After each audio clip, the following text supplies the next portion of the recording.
whether it is because people do not have much time on their hand or do not have many minis and they're just starting out playing the game, or simply you enjoy the fact of doing everything possible to perfect a 500-point list, many people really enjoy playing competitive combat patrols, which is a 500-point list or 25 powers, and this also works really well with the crusade system in addition, because you might have a 1,000-point army and then each time you take out 500 of that for each individual game.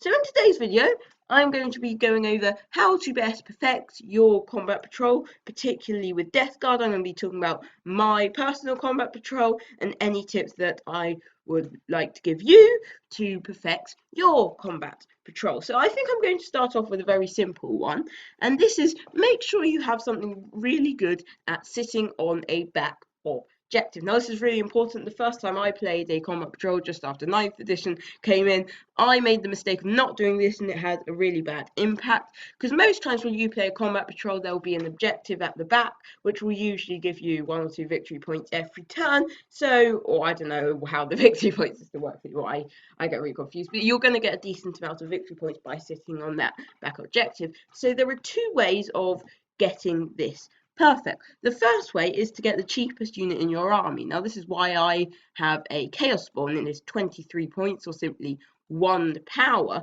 So what this means is that I can for very little have something that will just sit on the back objective and the opponent's not likely to shoot it because they're not going to gain much out of it. However, what lots of other people like to do is use a big heavy fire support unit that's usually going to stay at the back anyway. Now for Death Guard, although you can use a Chaos Predator or a Howlbrute or whatever, usually the Plague Bus Crawler is the most appealing because not only is it Death Guard's strongest tank, but it is really good at sitting on the back because the entropy cannons aren't really much different to the Plague Spitters.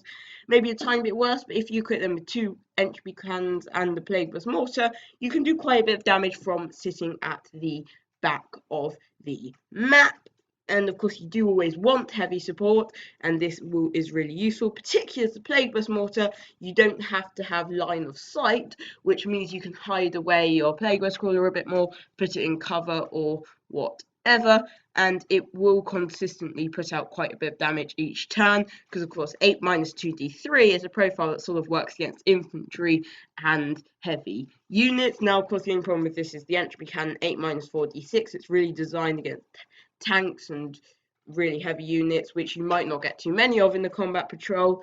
However, it's still sort of worth it. It is a very strong model, and even just for the Plague Bus Mortar, of course, the Plague Bus Crawler is a really good model. You will be paying 160 points for this, which when it's a 500-point combat patrol is quite a lot, which is why in my personal combat patrol I have the Chaos Spawn sitting in the back and the Blight Hauler as a decent fire support.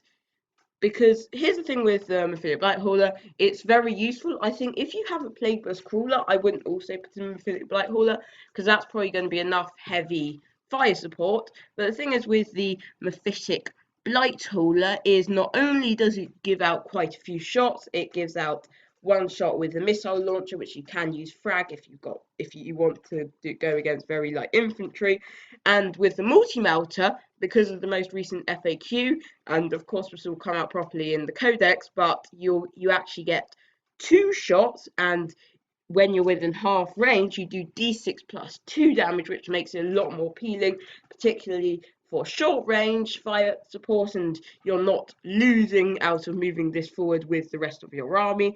Now of course, most importantly, well maybe not most importantly, but Death Guard infantry within 7 inches get the benefit of cover. Now when I'm doing this with my list, it means that my Poxwalkers, my Foul Blight Spawn, my Plaguecaster, and most importantly the Plague Marines get cover, because 2 upsave Plague Marines are really useful, particularly of course with the new codex. They're going to be getting an extra wound, so I would certainly suggest a Mephitic Blight Hauler, and that's probably why I also wouldn't bring a Plague Bus Crawler as well, because the enemy's not going to have too many heavy supports, because it is ultimately a combat patrol, so you need an HQ, you need an infantry, with most armies that's going to take up at least 100 to 200 points. So if they do have a tank, it probably won't be more than 1 or 2 at the very most, which is why there's no point having tons of heavy fire support, only to realise that's just being wasted and tons of damage is being wasted because you're doing d6 damage shots on infantry with 1 or 2 wounds. Now, this is why I, of course, have a Mephitic Blight Hauler. There are also some nice stratagems that go with it. You can make it so nearby units get the benefit of cover, which is, of course, also really... No, sorry, not the benefit of cover. You get an extra AP for nearby units when they are in melee. Sort of, it's a bit more complicated than that, but that is effectively what it does, and that is why I would put the Mephitic Blight Hauler as my heavy support option. Now, of course, you can also have something like Hellbrute. Hellbrute will do quite a bit of long range damage, and you can have it with like las cannon and the Hellbrute fist. So although it won't do too much damage, what it means is if they do have a tank, you do have a way of combating it, and if they don't, it's going to be quite really strong in melee. So there are quite a few options for the heavy support, but I personally have a Plague Burst Crawler or a Mephitic Blight Hauler. Now, back to my list, it's also important that, of course, you have an HQ that you have to have because of the way it works. Now, I personally picked the Malignant Plaguecaster because it's decent in melee, it's not particularly brilliant, but you get the 2 psychic powers, and with Death Guard, it is really important to use psychic powers, and although they aren't particularly great psychic powers, just having this one psyker that can use the psychic power that gives any unit -1 to hit is really useful on something like a Mephitic Blight, because of course it is very useful for your Mephitic Blight Hauler not to get shot. What? Because you do want to keep that benefit of cover, particularly if they have tanks left over, you want to be able to kill that. And of course there's also the psychic power that gives +1 strength and toughness to an infantry unit. So if you have both of those, you can buff up your Plague Marines and buff up your Mephitic Blight Hauler. And of course you don't have to be stuck with buffing up those units, you can buff up any of them, which is why I like to bring the Malignant Plaguecaster. And of course it always has the option of doing a bit of damage in Smite if it is like one of the last units left on the board. And of course, because it's a character, it will hide behind those Plague Marines and Poxwalkers and not get shot at while it is doing all of this. So it is very useful. You could of course also bring a Chaos Lord for the re-rolls of 1, though again that's not particularly brilliant because it's not really worth it, because you're not going to have too many units, and just re-rolling those hit rolls of 1 might make throughout the game only a few extra hits, which isn't worth it compared to the psychic powers that the Malignant Plaguecaster could put out. And although the Demon Prince of Nurgle, I would usually say, is a very good HQ, the problem is when you're just playing a 500-point game, this is it's just using up too much of your army, and just having that and all you could really have with it is a few Plague Marines and 1 fire support. It's not really going to be worth it for the amount that you have to pay for that. It's not going to make too much of a difference in such a small game. Now, as to troop choices, I of course have Plague Marines. Plague Marines are really strong troop choices. Not only are they quite resilient, of course they will get more resilient with the new codex, but they can also put out some decent fire support or melee depending how you choose them. Now, I personally give them 2 Flail of Corruptions, which really helps their melee because they get D3 hit rolls per attack, and when they're charging that is 2 attacks, so that's effectively 4d3 hit rolls, and then all the damage any excess damage carries over, and particularly as they're strength 6, it sort of means they're really good against any sort of unit that they might be fighting against, which is why I personally have the Flail of Corruptions. However, if you want a bit more long range damage, you can also put on a Plasma Gun, because of course that also helps the Plague Marines. Plague Marines are resilient. I would certainly bring them. They're going to be good in melee, or they're going to be good at shooting. Either way, they're still going to stick around for quite a bit, and they're just going to be quite good support models. Even if they do get shot, they will at least take in quite a few shots before they die, which is why they are of course really nice for troop choices. Now, I personally bring a few Poxwalkers as well,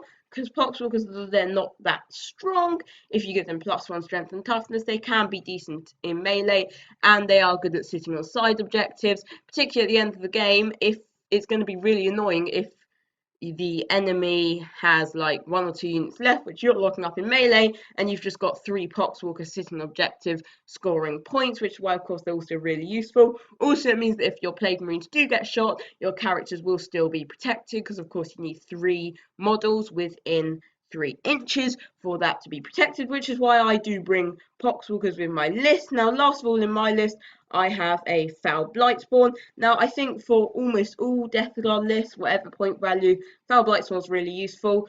First of all, what it does is it has the Revolting Stench ability, which means that when you are charged, you fight as if you haven't been charged. And what that means, because of the new 9th edition rules, is you can fight first when you are charged. Now, when there's not many units charging, this means that you're going to be fighting first with almost everything. Now, the reason I really like this, and it works really well with my list, is because what it does is it means that any melee army, like Custodies, particularly Harlequins, I was going to play a game against somebody.